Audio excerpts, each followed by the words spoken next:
Hello students, today we start one of the most important topic of this chapter, pH value and pH scale.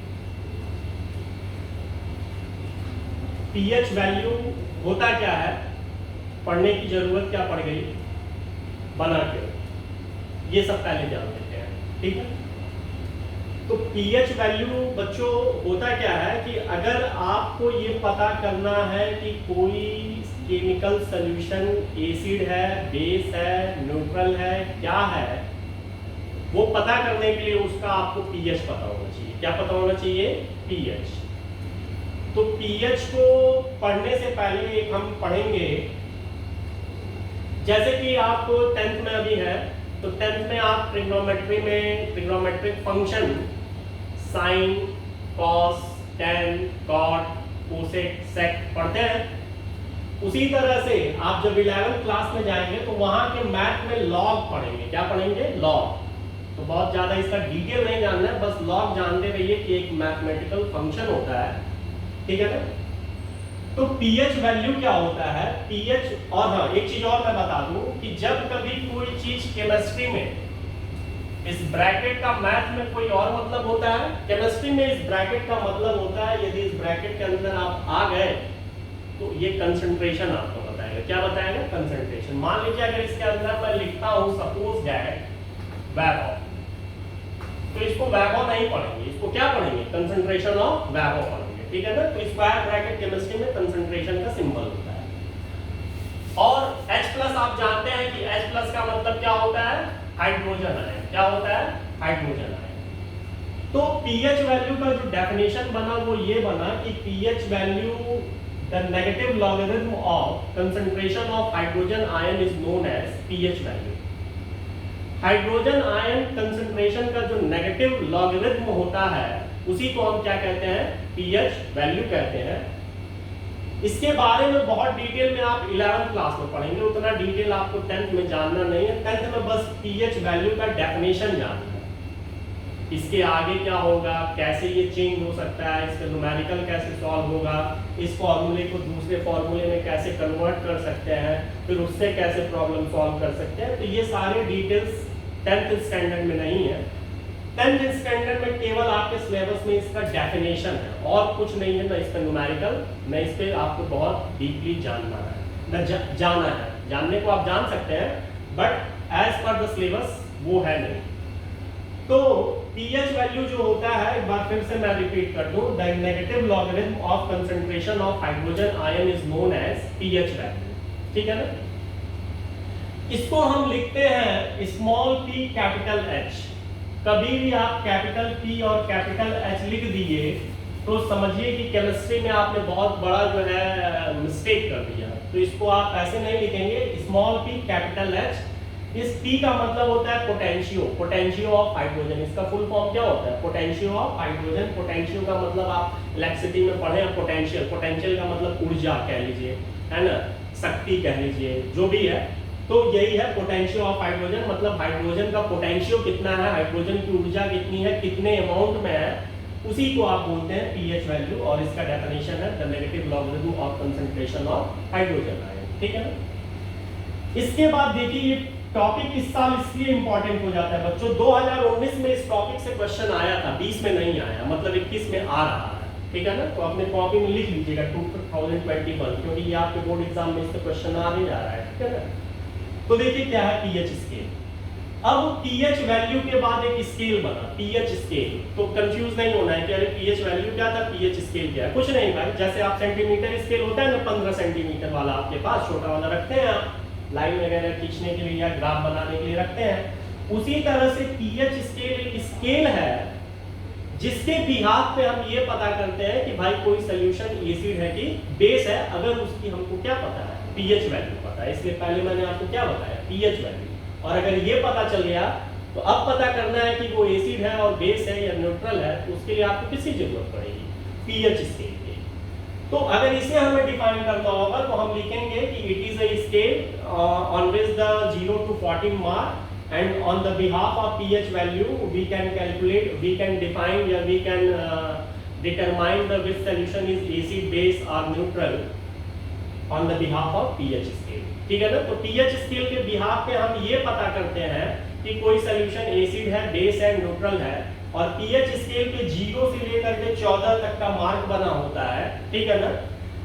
अब देखिए, अगर किसी solution का pH, exam में blunder mistake होता क्या है ये जान लीजिए, पूछता है कि एसिड का पीएच बताओ, लड़के लिख के चले आते हैं 0.7, और अगर एग्जामिनर आपको ठीक ठाक मिल गया तो काट के इसको 0 कर देगा, ठीक है ना। 0.7 नहीं होता है, ठीक है ना, बिटवीन 0.7 होता है। 0 to 7 का मतलब हो गया 0 भी हो सकता है, और 2 7 का मतलब 7 भी हो सकता है। लेकिन अगर ऐसा लिख के चले आए और ठीक ठाक एग्जामिनर मिल गया आपको तो वो काट देगा आपका, 1 नंबर चला जाएगा। इतना इजी क्वेश्चन, बिटवीन 0 to 7, ठीक है ना।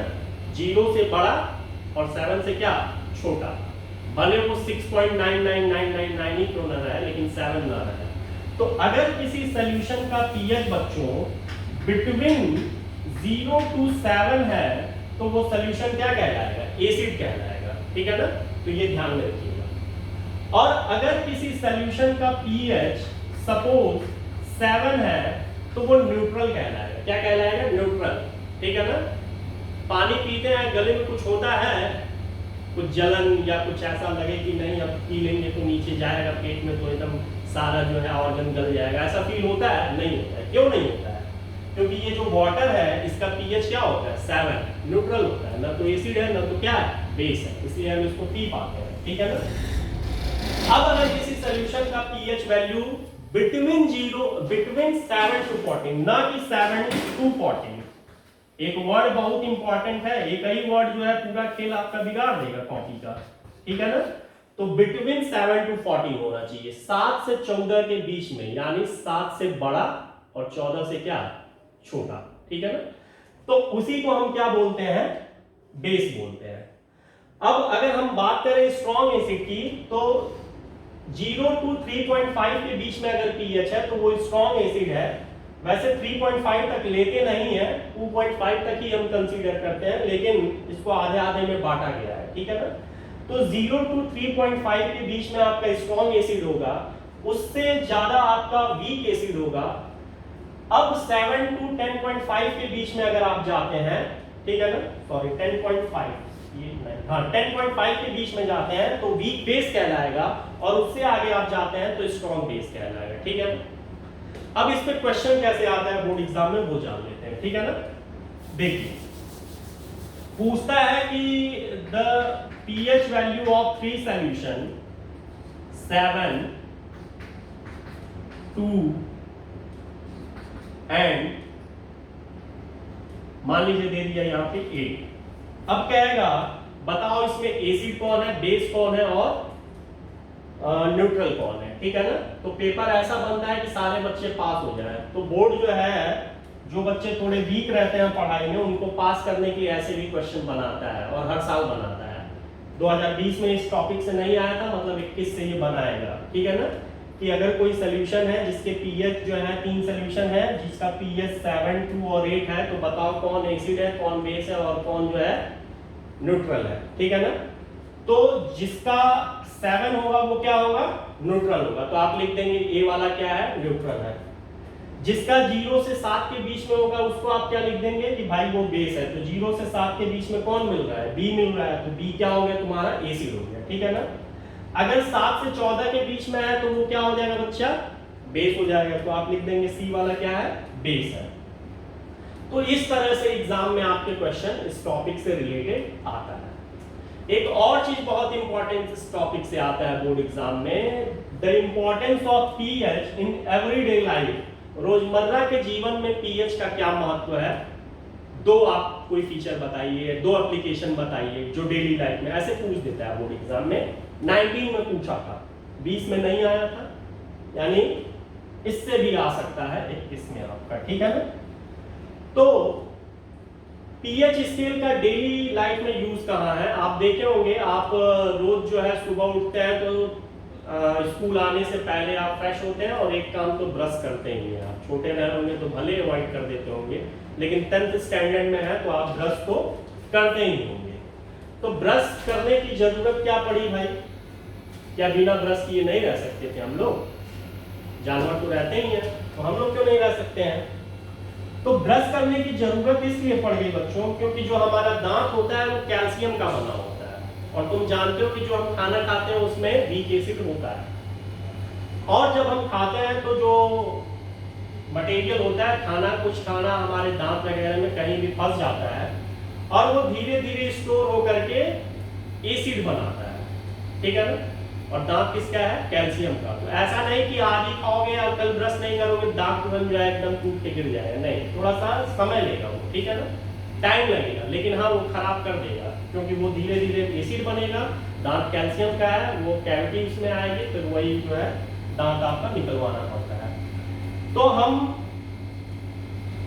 अपने टूथपेस्ट में जो हम ब्रश करते हैं, जो टूथपेस्ट होता है उसमें बेस होता है। बेस इसलिए होता है क्योंकि जो हम खाना खाते हैं उससे एसिडिटी हमारे दांत की बढ़ती है, और अगर हम कोई सॉल्ट अपने दांत में रगड़ रहे हैं, तो अभी इससे पहले वाले सेशन में पढ़े थे कि जब कभी एसिड बेस रिएक्ट करता है तो एक दूसरे को न्यूट्रल कर देता है। तो इसीलिए हम टूथपेस्ट में बेस, कंपनियां जो टूथपेस्ट बनाती हैं उसमें बेस रहता है, वो जब दांत से सफाई करेगा, दांत में जब जाके लगेगा तो दांत के एसिड को न्यूट्रलाइज करेगा, जिससे हमारा दांत खराब नहीं होगा।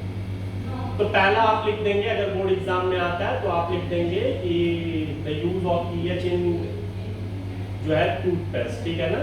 इफ द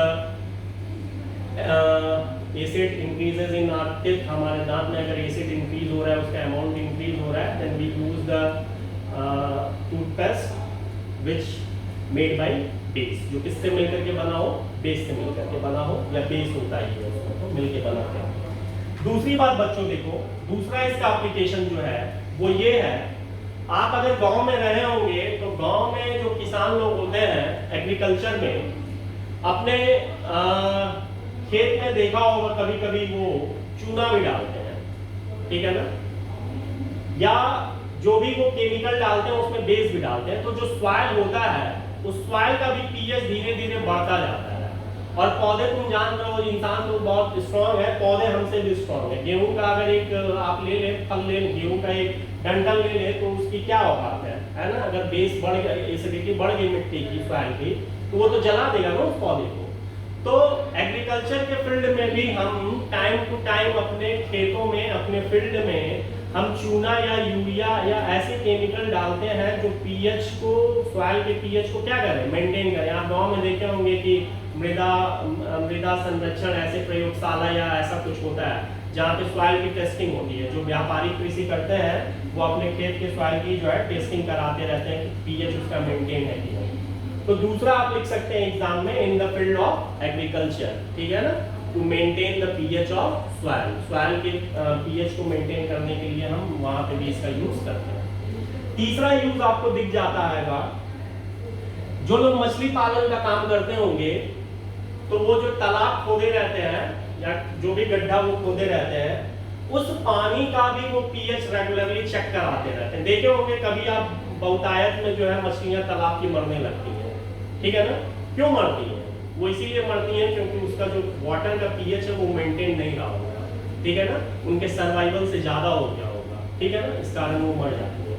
तो तालाब वगैरह में भी आप देखे होंगे गांव में जो है गोबर डाल दिया जाता है तालाब में, ठीक है ना, गोबर वो खाते भी हैं, उससे पीएच भी मेंटेन हो जाता है। चूना डाल दिया जाता है, तो चूना क्या है, बेस है, और अगर उसमें एसिडिटी बढ़ी है वाटर की तो वो बेस उसको न्यूट्रलाइज कर देगा, और उसमें जो भी चीजें हैं वो मछलियां या जो भी इंसेक्ट्स हैं वो सब उनकी लाइफ जो है सेफ हो जाए।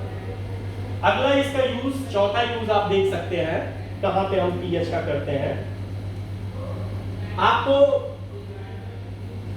मधुमक्खी या हड्डा काटता है, तो जब मधुमक्खी आपको काटती है तो वो आपके बॉडी में एथेनोइक एसिड को इंजेक्ट करती है अपने डंक के थ्रू, ठीक है ना।